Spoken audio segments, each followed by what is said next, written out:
મિત્રો આજે રીટાએ આલુ પરોઠો બનાવવાનું કીધું હતું, એટલે સવારે રીટાએ બટાકા બાફ્યા તથા મરચું અને ડુંગળીની નાની સમારી, આ સાથે આપણે જે પણ રોટલી બનાવવા માટે લોટ બાંધી છે એ તેનો લોટ બાંધી દીધો છે। આ સાથે જોઈ શકો છો કે મરચું પણ વઘારવાનું હતું, એટલે ડુંગળી અને મરચું નાનું સમારી, ટામેટું સમાર્યું અને એનો વઘાર કરી અને પછી અંદર આ મરચું અને લસણ કૂટવામાં આવે છે અને એનું મરચું વઘારવાનું છે, બરાબર। પછી જે બટાકું બાફી ગઈ દીધું હતું મેં, એને પછી હું શું કહેવાય કે નાની સ્લાઇસમાં કટ કરી અને પછી એનો જે છાલ હોય છે તે નીકાળી દઉં છું, બરાબર છે, તમે જોઈ શકો છો।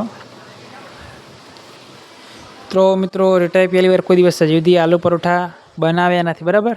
ખાધેલા ઘણી વાર, બાકી એકવાર પણ બનાવ્યા નથી, એટલે પહેલી વાર ટ્રાય કર્યા છે। તો થોડી હું હેલ્પ કરું છું એને કરે, બરાબર, કારણ કે મેં ઘણી વાર બનાવેલા છે। તો બટાકું બાફી રહ્યું છું અને આ સાથે સ્ટફિંગ માટે આપણે તમે જોયું તે અનુસાર ડુંગળી અને પછી જે મરચું આવે છે નાનું નાનું સમારી દીધું છે, બરાબર। અને લોટ આપણે સામાન્ય જે બાંધીએ છીએ રોટલી બનાવવા માટે એ રીતનો જ બાંધવાનો છે, બરાબર। તો તમે જોઈ શકો છો કે આ રીતે બટાકાની જે છાલ હોય છે તેને તમારે બાફી અને પછી એને કાઢી દેવાની છે, અને આ બાજુ મરચું પણ વઘરાઈ ગયું છે, બરાબર।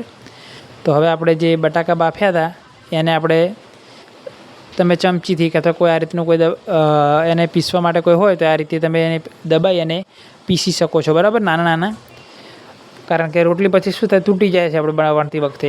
આ સાથે પછી એની અંદર આપણે જે ડુંગળી સમારી હતી તે અને મરચું એડ કરી દઈશું, બરાબર। એ છે તો તમારી શું કહેવાય જરૂરિયાત મુજબ રાખવું પડે। ડુંગળી વધારે ખાતા હોય તો વધારે નાખો, નો પ્રોબ્લેમ। તીખું થોડું સ્પાઇસી ખાતા હોય તો વધારે મરચું તમે કટ કરી અને અંદર નાખી શકો છો, બરાબર છે। તો આ રીતે આપણે બધાને મિક્સ કરી દીધું છે, બરાબર છે। પછી વાત આવે છે મસાલા અંદર એડ કરવાની, બરાબર છે। મસાલા એડ કરવામાં શું હોય છે કે તમારે જે પણ મસાલા તમે એડ કરી શકો છો। મેં તો અહીંયા સામાન્ય શું કહેવાય કે મીઠું છે, પછી હળદર છે, મરચું, એટલા મસાલા મેં નાખ્યા છે, બરાબર। બાકી તમે સંચળ કે કંઈ એ નાખતા હોય, જીરું પાવડર કે થોડું ઘણું સ્વાદ અનુસાર એ નાખી શકો છો। આ સિવાય તમે ધારો તો ધાણાના પત્તા નાખી શકાય, પણ શું અત્યારે ચતુર્માસ એટલે કે ચોમાસાનો સમય છે તો 4 મહિના સુધી હું પત્તાવાળી કોઈ પણ શાકભાજીનો ઉપયોગ કરતો નથી, બરાબર છે। એટલે આ સામાન્ય મસાલા નાખી અને મિક્સ કર્યું છે, બરાબર છે। એને બરાબર મિક્સ કરી અને પછી શું કરવાનું છે તમારે, જે આપણે લોટ બાંધ્યો હતો તેની અંદર રોટલી જેમ બનાવે સામાન્ય એ રીતે નાનકડી આટલી રોટલી બનાવવાની છે જાડી, અને એની અંદર પછી જે આપણે સ્ટફિંગ બનાવ્યું હતું બટાકાનું બધું મસાલા નાખીને એ અંદર એડ કરી દેવાનું છે, બરાબર। તો રીટા પહેલી વાર બનાવે છે તો મેં એને બનાવી દઉં છું, કોઈ કહેતો નથી, બરાબર। તમે જોઈ શકો છો આ રીતે સ્ટફિંગ બની દીધું છે અને પછી મિક્સ કરી અને રોટલી બનાવે છે। પહેલો પરાઠો બન્યો તો એની અંદર થોડું તૂટી ગઈ હતી રોટલી, બને એવું બનવાનું છે, વાંધો નહીં, બની શકે, બરાબર। ધીમે ધીમે પછી તમે શીખી જશો, બરાબર। તો ચલો હવે લોટવાળી કરી દીધી છે રોટલીને કોરા લોટમાં, અને પછી વેલણથી આપણે એને નોર્મલ સાઇઝમાં, એકદમ પતળી નથી કરવાની કે એકદમ વધુ જાડીએ નથી રાખવાની, બરાબર। આ રીતે રોટલી થોડી તૂટી ગઈ હતી, આ રીતે બનાવી છે, વિડીયો તમે જોઈ શકો છો। અને પછી આપણે તેલ અથવા તમે ઘી નાખો તો વધુ સારું, બરાબર છે। ઘી થોડું ઉપર ચોપડી દેવાનું છે અને તમારે ફેરવતા રહેવાનું છે અને એને શેકી દેવાની છે, બરાબર, ચડી દેવાની છે, બરાબર છે મિત્રો, તમે જોઈ શકો છો। અને જે ગેસની ફ્લેમ છે એ મીડિયમ રાખવાની છે, બરાબર। તો આ રીતે જોઈ શકો છો મિત્રો। તો મિત્રો ફાઇનલી તમે જોઈ શકો આ રીતે લુક આવી ગયો છે આપણે આલુ પરાઠાનો, બરાબર છે। તો મિત્રો ફાઇનલી હવે જમવા બેસી ગયા છીએ, તો જોઈ શકો છો પરોઠા બની દીધા છે, આલુ પરોઠા, બરાબર। અમુક તૂટી ગયા છે કારણ કે પહેલી વાર બનાવે એટલે એવું રહેવાનું થોડું ઘણું, બરાબર। પછી આ ડુંગળી થોડી કાપી છે, અંદર લીંબુનો રસ નાખ્યો છે, બરાબર। પછી આ મરચું વઘાર્યું થોડું રીટાએ, જોઈ શકો તમે। એન્ડ છાશ છે, તેની અંદર મસાલો નાખ્યો છે। એન્ડ હવે થાળીમાં કાઢીએ છીએ, ચલો કાઢો હવે, કાઢો, ચમચી લાવવાનું રહી ગયું। છેલ્લો પરોઠો મેં બનાવ્યો પાછો, કર્યો, કમેન્ટ કરો મેં કેવો બનાવ્યો। બધા રીટાએ બનાવ્યા છે, બરાબર। એન્ડ થોડો ઘી કાઢી દઈએ છીએ,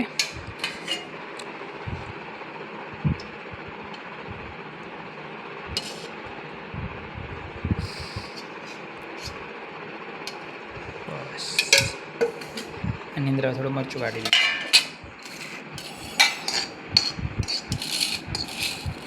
નાખી દે બધું.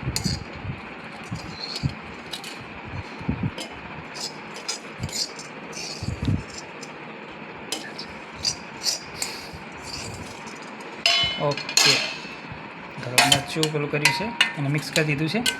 હવે પરોઠા સાથે ખાઈશું, એકદમ મજા આવી જશે. અને સાથે પાછી વાર ડુંગળી તો પછી વાર મજા આવી જાય.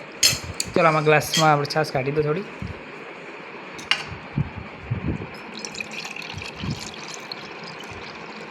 ઓકે, ચાલો ત્યારે ચાલુ કરીએ હવે. ચાલો ટેસ્ટ કરો. અરે પરોઠાને ટેસ્ટ કરો મેં કેવો બનાવ્યો.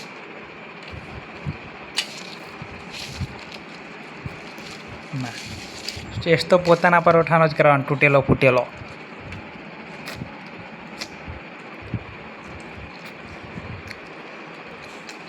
હું તો ભાઈ મારો પરોઠો જ ખાઈશ. ઠંડો થઈ ગયો, વાંધો નહીં, અમુક ગરમ છે. ચલો ખાઈએ છીએ. અટક્યો આવે. હા હા, એક નંબર.